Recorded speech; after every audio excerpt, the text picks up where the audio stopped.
Assalamualaikum warahmatullahi wabarakatuh. Kami dari kelompok 3 ingin menyampaikan materi tentang mekanisme pasar dalam Islam dan struktur pasar.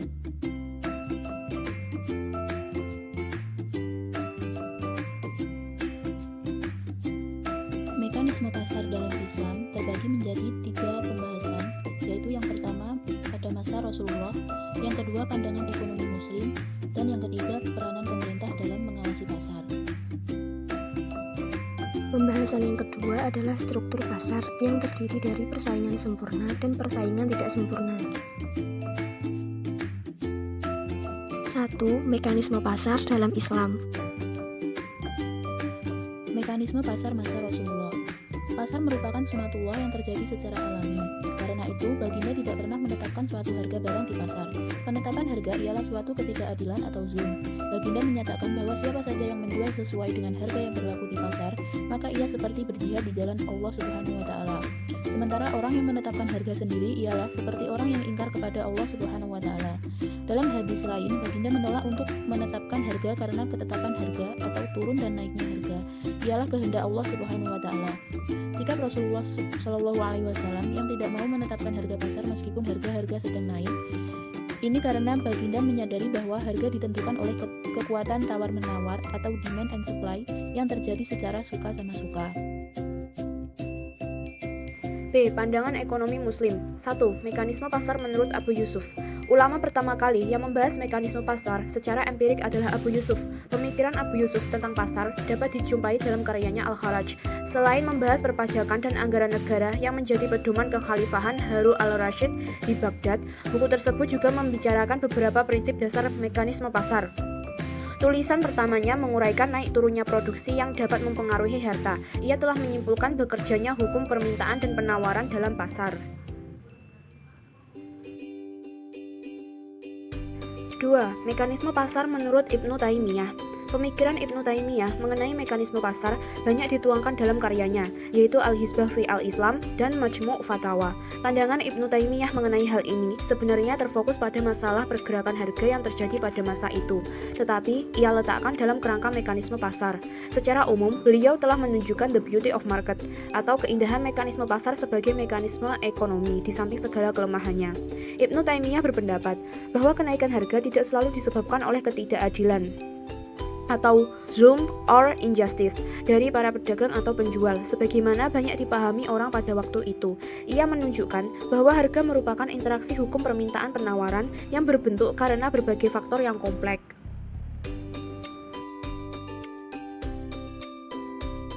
Dalam fatwanya, Ibnu Taimiyah juga menjelaskan apa saja faktor yang mempengaruhi permintaan dan tingkat harga, yaitu 1. Keinginan orang atau ragobah terhadap barang seringkali berbeda-beda. 2. Harga juga akan dipengaruhi oleh kuat atau lemahnya kebutuhan terhadap barang, selain juga besar dan kecilnya permintaan. 3. Harga juga akan bervariasi menurut kualitas pembeli barang tersebut. 4. Tingkat harga juga dipengaruhi oleh jenis uang pembayaran yang digunakan dalam transaksi jual-beli. 5. Tujuan dari suatu transaksi harus menguntungkan penjual dan pembeli. 6. Kasus yang sama dapat diterapkan pada orang yang menyewakan suatu barang. 3. Mekanisme pasar menurut Al-Ghazali. Dalam Ihya Ulumuddin, Al-Ghazali membahas secara detail tentang peranan aktivitas perdagangan dan timbulnya pasar yang harganya bergerak sesuai dengan kekuatan penawaran dan permintaan. Menurut Al-Ghazali, pasar merupakan bagian dari keteraturan alami. Tentang hukum supply and demand, dalam pemikiran Al-Ghazali, untuk konteks di zamannya cukup maju dan mengejutkan, dan tampaknya dia paham betul tentang konsep elastisitas permintaan. Al-Ghazali tidak menolak kenyataan bahwa mencari keuntungan merupakan motif utama dalam perdagangan, tetapi ia memberikan banyak penekanan kepada etika bisnis, di mana dalam etika bisnis ini diturunkan dari nilai-nilai Islam. Keuntungan yang sesungguhnya adalah keuntungan yang akan diperoleh akhirat kelak. 4. Mekanisme pasar menurut Ibnu Khaldun. Di dalam buku Al-Muqaddimah, Ibnu Khaldun membahas teori harga yang berjudul harga-harga di kota. Beliau membagi jenis barang menjadi dua, yaitu barang kebutuhan pokok dan barang mewah. Jika suatu kota berkembang dan populasinya semakin banyak, maka penggandaan barang-barang kebutuhan pokok menjadi prioritas, sehingga penawaran meningkat dan akibatnya harga menjadi menurun. Sedangkan harga barang mewah akan naik sejalan dengan meningkatnya gaya hidup yang mengakibatkan peningkatan barang barang mewah. Ibnu Khaldun juga memperhatikan tentang pengaruh tinggi rendahnya tingkat keuntungan terhadap perilaku pasar, terkhusus produsen. Menurut tingkat keuntungan yang wajar akan mendorong tumbuhnya perdagangan, sedangkan tingkat keuntungan yang terlalu rendah akan menyurutkan perdagangan. Sebaliknya, jika keuntungan terlalu tinggi, perdagangan juga akan melemah.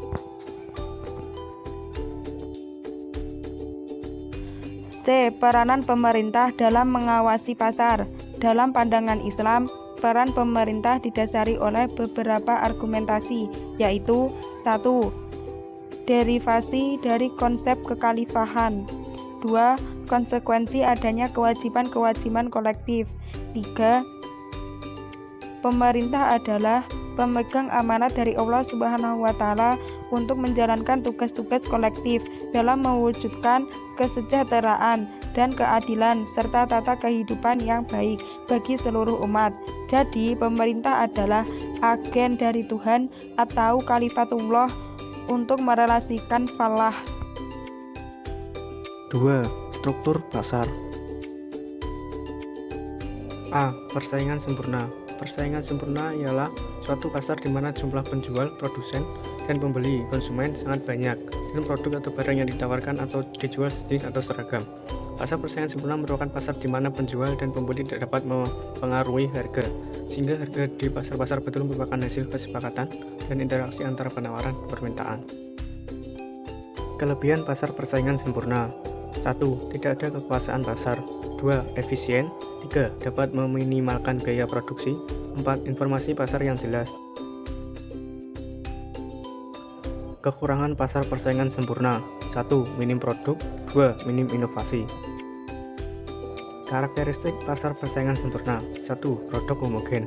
Homogeneous produk. 2. Pengetahuan yang sempurna. Perfect knowledge. 3. Output relatif kecil. Small relatively output. 4. Ketentuan harga pasar. Price taker. 5. Kebebasan keluar masuk pasar. Free entry and exit. B. Pasar persaingan tidak sempurna. Pasar persaingan tidak sempurna menggambarkan situasi di mana penjual atau pedagang dalam suatu pasar lebih sedikit dibandingkan pembeli. Penjual berhak atas penjualan produk tertentu dan hanya merelakan yang boleh atau mampu menjual produk dengan jumlah yang terbatas. Adanya jumlah penjual yang lebih banyak menjadikan penentuan harga produk di pasar terjadi ketidakseimbangan. Ciri-ciri pasar persaingan tidak sempurna. 1. Ketidakseimbangan antara penjual dan pembeli. 2. Penjual menentukan harga. 3. Sulit untuk masuk ke dalam pasar. 4. Tidak ada barang pengganti.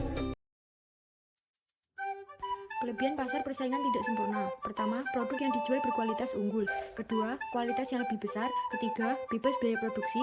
Dan keempat, mendorong inovasi produk. Kekurangan pasar persaingan tidak sempurna. Pertama, permainan harga. Kedua, sedikit alternatif. Ketiga, diskriminasi harga. Dan keempat, eksploitasi konsumen. Jenis-jenis pasar persaingan tidak sempurna. Pertama, monopoli. Pasar monopoli adalah suatu bentuk pasar yang hanya terdapat suatu penjual atau hanya ada satu perusahaan yang menjual produk atau komoditas tertentu. Adanya banyak pembeliannya dan barang yang dihasilkan tidak mempunyai pengganti yang mirip. Ciri-ciri pasar monopoli. Pertama, hanya ada satu produsen. Kedua, barang yang diproduksi tidak ada substitusi. Ketiga, produsen menjadi penentu harga. Dan keempat, produsen tidak melakukan promosi. Dasar hukum monopoli. Para ahli fikih menyatakan ikhtiar atau monopoli adalah perbuatan terlarang. Dasar hukum pelarangan ini ditujukan dalam Quran Surat Al-Baqarah ayat 27. Yang kedua adalah pasar oligopoli.